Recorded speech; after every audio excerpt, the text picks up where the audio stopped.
First impressions are incredibly important. Whether you're interviewing for a job or meeting your girlfriend's parents for the first time, giving a poor first impression can sour your chances of getting anywhere in life.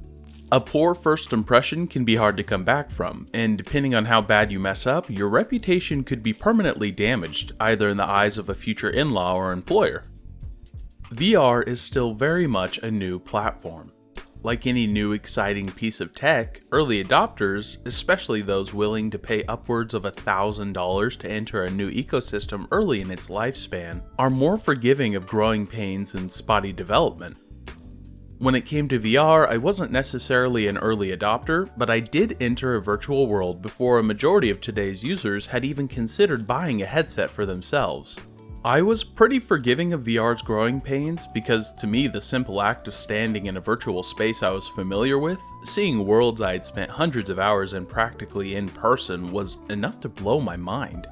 But either fortunately or unfortunately, depending on how you look at it, VR is starting to become widespread enough that it needs to polish quite a few things before it can continue to succeed as a platform.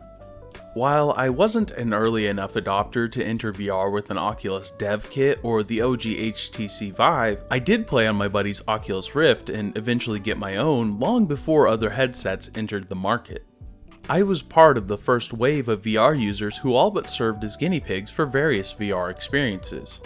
Newer members of VR don't get to experience the sense of accomplishment you felt when you figured out how to manage full 360 degrees of tracking with two sensors, and they missed out on the initial hype and eventual disappointment surrounding the announcement of the Vive Pro. Nowadays, the Quest 2 has higher resolution and refresh rate than the Vive Pro for less than a third of the cost. Of course, there's more than one way to get money out of your customers, right Mark? Most modern headsets look to be much easier to set up with inside-out tracking and minimal cables to plug into your PC, but I'm afraid VR still drops the ball when it comes to first impressions, in more ways than one. Before I get into the meat of this video, I want to assure those of you who are either considering getting your own VR headset or have just gotten into VR that the issues that I'm going to address are all easy fixes. I don't want to turn anyone away from VR, but I do think it's important to help new members of the VR family know what they're getting into. For those two groups specifically, I'm going to put timestamps in the description for the different issues I feel should be addressed as VR continues to grow. The first major issue I've observed regarding most virtual reality headsets is a lack of any meaningful introduction. Sure, more tech-savvy players will have little issue navigating storefronts and tinkering with settings, but VR has the unique ability to appeal to demographics who would normally avoid gaming with a 10-foot pole. When I showed my grandparents VR, I was shocked to see how quickly they adapted to the medium. My grandfather immediately gravitated to the bow and arrow in Oculus's home environment, and my grandmother had little issue grasping the concept of squeezing the triggers of my Oculus controllers to pick the items before her up. Here were two people born before Pong, before color television, having little issue adapting to the toaster strapped to their faces. While they didn't show any interest in getting a headset of their own, I honestly believe that with a little patience and a lot of instruction, they would be able to navigate virtual reality by themselves. Unfortunately, it's common for people new to VR to need help managing the new medium. While playing the actual VR titles might come naturally, understanding how to get to the pleasant experiences offered by VR can be a daunting task to the uninitiated. I've helped the tech-literate and illiterate alike get into VR, and both camps have needed help figuring out how to balance performance with clear visuals, how to get the best tracking results, and how to combat motion sickness. Oculus walks new VR owners through the initial setup well enough, teaching them how to calibrate their lenses to get the best focus and showing them how to set boundaries for their play space. But after the initial setup, you're pretty much on your own. The Oculus Quest 2 has been a runaway success compared to every other headset's launch. The numbers are there to prove that there is an interest in VR, but I'm afraid that people might get the wrong impression of the platform thanks to the Quest. It looks like the public's mental image of VR has finally evolved beyond smartphones slapped into rinky-dink head straps and Google Cardboard, but I'm not sure it's evolved enough. I have my own opinions on how Facebook has handled Oculus, but I can't deny their success regarding getting headsets into people's hands. I'm just afraid a healthy combination of poor or dishonest marketing with underwhelming game availability could harm VR's long-term growth. Facebook is able to get headsets into people's homes with their advertisements offering unrealistic graphical quality and augmented reality, but I fear that once people fire up the Quest and check out the highly vetted titles available on the Oculus Store, they might get the wrong impressions of VR. Let's put it this way. If this was your first impression of VR, how excited would you be to go out and get your own headset? Now imagine if this was what you saw the first time you put a headset on.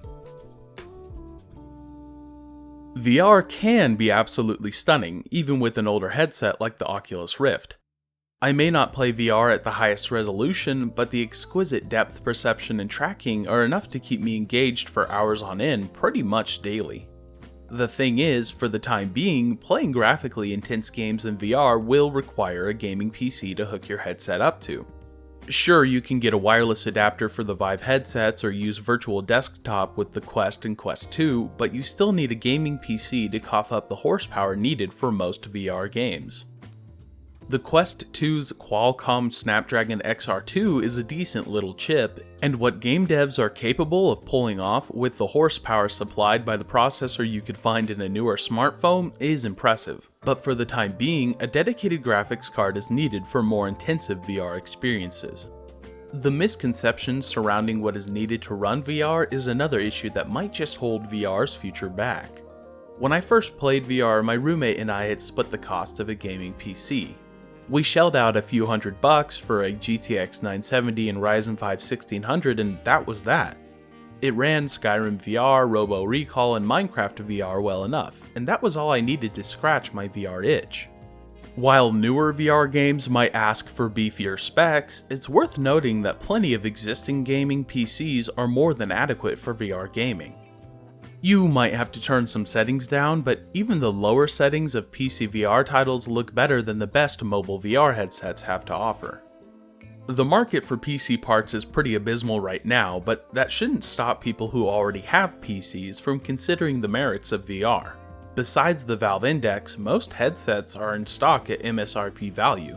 The scalpers haven't gotten to the VR market, thank God. And according to Steam's hardware survey, the most common GPU in gamers' builds is the GTX 1060, and the average amount of VRAM in each machine sits somewhere around 8GB. That's more than enough VRAM for a majority of VR headsets, ignoring whatever craziness Pimax has going on over there.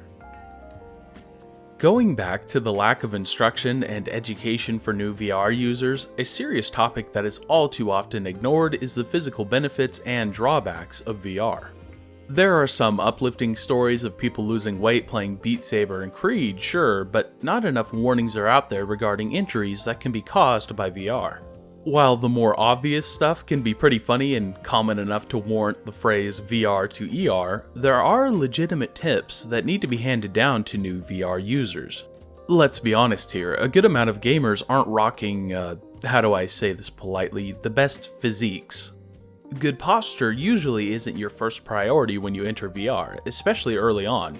Everything is exciting and overwhelming, and the last thing on your mind is how you're holding your head, slouching your shoulders, or bending down to pick up items. Anything from a kink in the neck to pulling your back muscles can occur if you don't hydrate or stretch, like you should before any physical activity. Oculus might throw up a vague warning here and there about taking a break every once in a while, and Beat Saber encourages users to take a break every 30 minutes, but let's be honest here. The only people who read warnings before games are the same people who actually read through the terms and conditions before they hit agree.